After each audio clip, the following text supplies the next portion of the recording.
Assalamualaikum warahmatullahi wabarakatuh. Jumpa lagi dengan saya Dr. Adi. Bagaimana kabar semuanya? Sehat ya? Jangan lupa jaga kesehatan. Ini sudah mulai turun hujan. Disyukurin semua nikmat yang Tuhan berikan. Video kali ini saya akan membahas sesuatu yang ringan saja tentang asam folat ya, kepentingannya untuk kita semuanya, bagaimana pemenuhannya.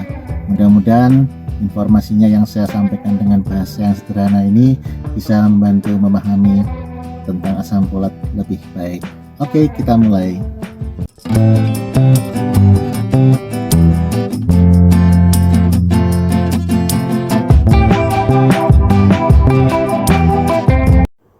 Jangan lupa di like, subscribe, dan aktifkan loncengnya. Asam folat merupakan bagian dari nutrisi yang sangat penting karena dia tidak bisa diproduksi oleh tubuh, maka pemenuhan asam folat bisa didapatkan dari makanan sehari-hari ataupun dari suplemen. Asam folat adalah salah satu jenis vitamin B kompleks ya yang larut dalam air. Zat ini memiliki banyak peran penting bagi kesehatan, mulai dari pembentukan sel-sel darah merah, mendukung daya tahan tubuh hingga menunjang proses tumbuh kembang pada janin dan anak. Para ibu hamil mungkin sudah tidak asing dengan vitamin asam folat ini atau dikenal juga dengan vitamin B9 tadi. Selain mendukung pembentukan sistem organ pada janin, nutrisi satu ini juga dapat memastikan janin bisa tumbuh dan berkembang dengan baik di dalam kandungan.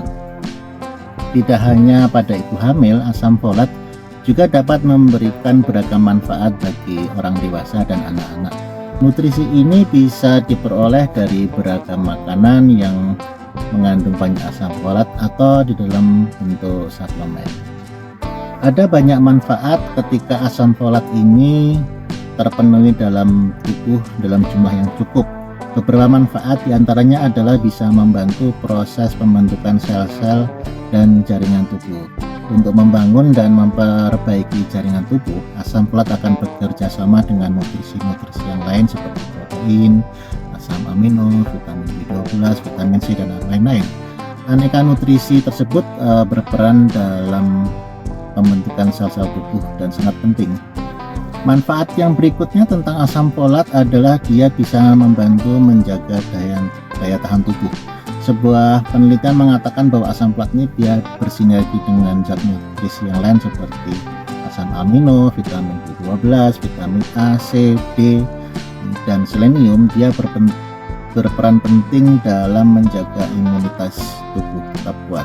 Nah, ketika asupan nutrisi tubuh tercukupi, produksi sel darah putih juga tercukupi dan akan berjalan lancar sehingga daya tubuh tetap kuat dalam melawan kuman dan bakteri penyebab penyakit lainnya.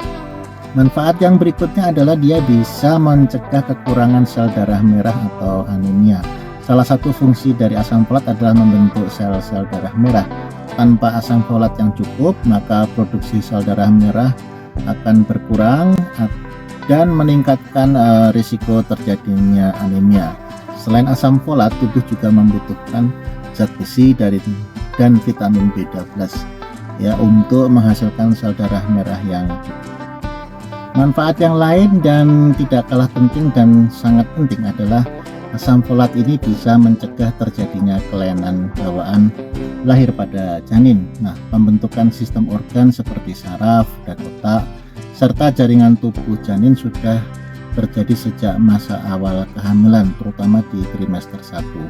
Untuk mendukung proses tersebut, janin membutuhkan asupan gizi yang cukup, terutama asam folat.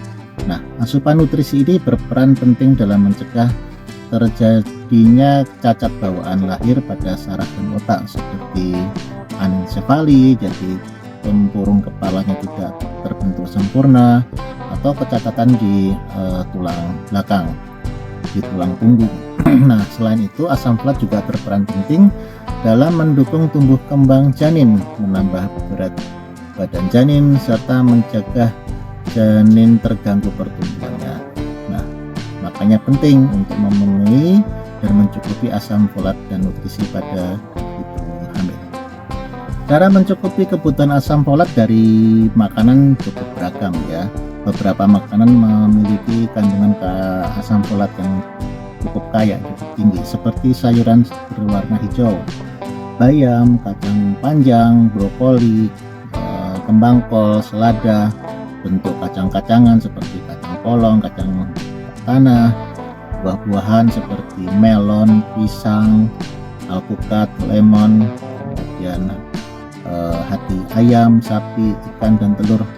Makanan tersebut tiap hari bisa kita jumpai dan mudah sekali kita dapatkan di pasaran.